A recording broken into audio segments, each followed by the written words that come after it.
Halo semuanya, perkenalkan nama saya Muhammad Fikri, NPM 1951097, merupakan mahasiswa Fakultas Hukum Universitas Internasional Batam. Pada kesempatan kali ini saya akan menjelaskan tentang hukum modern dan aliran atau mazhab hukum yang ada di Indonesia. Nah, negara Indonesia sebagai negara hukum modern juga bisa dilihat dari bagaimana pemerintah Indonesia itu selalu berusaha menjaga kestabilan di dalam masyarakat. Penegakan keadilan diperjuangkan oleh pemerintah untuk seluruh lapisan masyarakat Indonesia tanpa memandang bulu. Indonesia bisa disebut dengan negara hukum modern bisa dilihat dari bagaimana di Indonesia itu menganut trias politika. Trias politika merupakan sebuah pembagian sistem kekuasaan ke eksekutif, legislatif, dan yudikatif. Jadi, untuk masalah hukum atau peradilan yang ditangani oleh yudikatif, misalnya kejaksaan, KPK, MA, dan lainnya, sekali lagi menjelaskan bahwa Indonesia itu merupakan hukum modern. Selanjutnya kita akan masuk ke bagian mazhab-mazhab hukum yang ada di Indonesia. Yang pertama adalah mazhab hukum alam. Di sini saya mengambil dua tokoh yang akan membahas tentang mazhab hukum alam itu sendiri. Yang pertama merupakan Aristoteles. Nah, Aristoteles ini berpendapat bahwa hukum alam adalah filsafat belaka. Manusia itu sebagai ciptaan Tuhan, dan manusia itu bagian dari alam yang memiliki akal dan rasio seperti itu. Akal manusia inilah yang merupakan menjadi pembeda antara manusia dengan makhluk ciptaan Tuhan yang lain yang ada di dunia ini. Dengan akalnya itu, manusia dapat menentukan kehendaknya sesuai dengan pendapatnya yang sebelumnya telah ditentukan oleh akalnya itu sendiri. Nah, tokoh kedua di bagian mazhab alam ini adalah Immanuel Kant. Immanuel Kant ini mengemukakan bahwa hukum alam ini merupakan rasio murni manusia. Inti dari teorinya adalah pengetahuan manusia tentang gejala-gejala di sekitarnya itu hanyalah apa yang ia sendiri tentukan yang menjadi sifat dan corak gejala-gejala tersebut. Sifat dan corak yang sesungguhnya dari gejala itu tak pernah diketahui oleh manusia. Immanuel Kant membedakan dua macam pengetahuan manusia. Pertama, pengetahuan yang diperoleh karena pengalaman, seperti yang bisa dilihat secara langsung, dan kedua, pengetahuan yang diperoleh karena penggunaan akal manusia tersebut. Kita lanjut ke mazhab yang kedua, yaitu mazhab sejarah dan kebudayaan. Nah, tokoh pertama di mazhab sejarah ini adalah Friedrich Karl von Savigny. Nah, pendapat mazhab ini berpangkal pada kenyataan bahwa manusia di dunia ini terdiri atas berbagai bangsa, dan tiap-tiap bangsa ini mempunyai semangat bangsanya masing-masing seperti itu, yang berbeda menurut tempat dan waktunya sendiri. Nah, tokoh yang keduanya itu adalah Pucha. Nah, mazhab ini timbul pada tahun 1798 sampai 1846.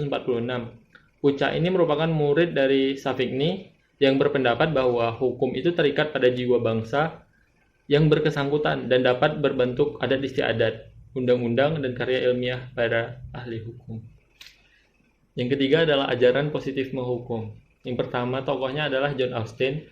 Salah satu penganut positifisme hukum, John Austin mengutarakan bahwa satu-satunya sumber hukum yang ada adalah kekuasaan yang tertinggi di dalam suatu negara, sedangkan sumber-sumber lain hanyalah sebagai sumber yang lebih rendah. Nah, sumber hukum itu adalah pembuatnya langsung, yaitu pihak yang berdaulat atau badan undang-undang yang tertinggi, dan semua hukum itu dilahirkan atau dialirkan dari sumber yang sama, yaitu pemerintah tadi, dan hukum yang bersumber dari situ harus ditaati tanpa syarat sekalipun dirasa tidak adil. Nah, tokoh yang keduanya adalah Hart. Hart berpendapat bahwa hukum itu adalah perintah. Analisis terhadap konsep-konsep hukum itu berbeda dengan studi sosiologis, historis, dan penilaian kritis. Yang ketiga itu keputusan-keputusan yang dapat dideduksi secara logis dan peraturan-peraturan yang sudah ada lebih dahulu, tanpa perlu menunjuk pada tujuan sosial, pada kebijaksanaan, dan pada moralitas. Selanjutnya, hukum itu sebagaimana ditetapkan positum, harus senantiasa dipisahkan dari hukum yang seharusnya diciptakan dan diinginkan. Nah, sekarang adalah aliran hukum murni. Tokoh pertama yang saya ambil adalah Hans Kelsen. Nah, di sini Hans Kelsen ini berpendapat bahwa ajaran hukum murni ini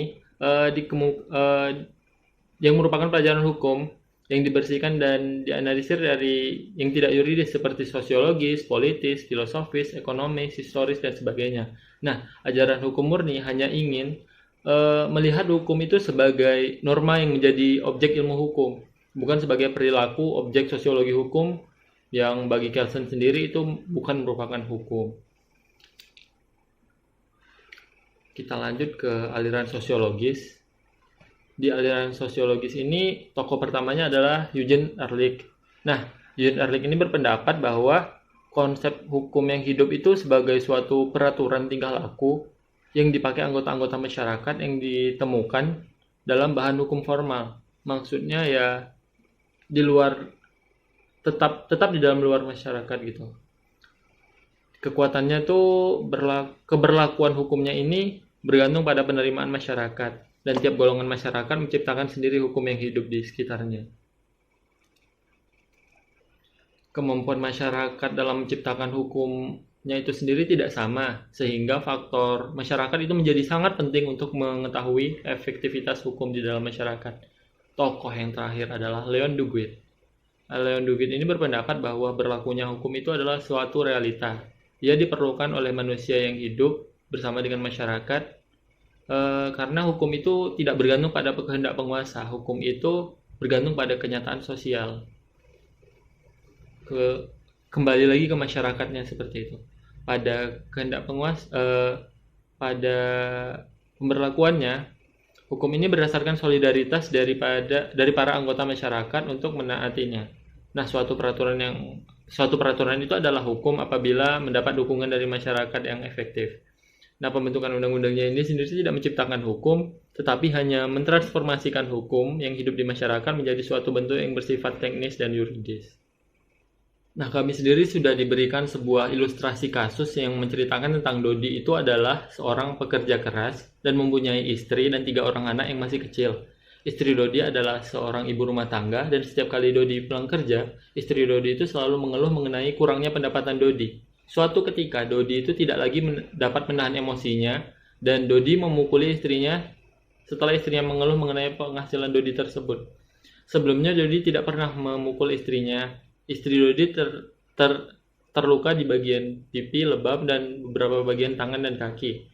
Istri Dodi melaporkan kejadian tersebut ke pihak berwajib ke kantor polisi, dan polisi segera menindaklanjutinya. Dalam pemeriksaan tersebut, Dodi mengakui perbuatannya, dan pada akhirnya Dodi harus ditahan dan diproses hukum. Dan setelah di persidangan, Dodi divonis 3 tahun penjara, dan selama Dodi di penjara, istri dan anak-anaknya terlantar. Nah, Pak Yudi Priyo sendiri sudah meminta kami untuk menceritakan kembali ilustrasi kasus ini berdasarkan mazhab-mazhab yang telah disampaikan tadi. Dan menurut saya, mazhab yang masuk ke ilustrasi kasus ini sendiri adalah mazhab hukum sosiologis. Karena relate lagi ke kasusnya itu menceritakan tentang permasalahan yang ada di masyarakat itu sendiri. Kembali ke hal yang terjadi secara nyata, yang terjadi karena hukumnya itu lahir karena telah terjadi sesuatu di lingkungan masyarakat seperti itu. Nah, hal ini berarti kembali lagi ke penjelasan tadi mengenai mazhab sosiologis yang mengatakan bahwa hukum itu hidup, dan kemampuan golongan masyarakat itulah yang menentukan keefektifan hukum itu sendiri, sehingga ya masyarakat lagi yang yang memiliki peran sangat penting dalam penegakan hukum di lingkungan masyarakat itu sendiri. Saya rasa sekian video saya hari ini. Terima kasih sudah menonton. Thank you.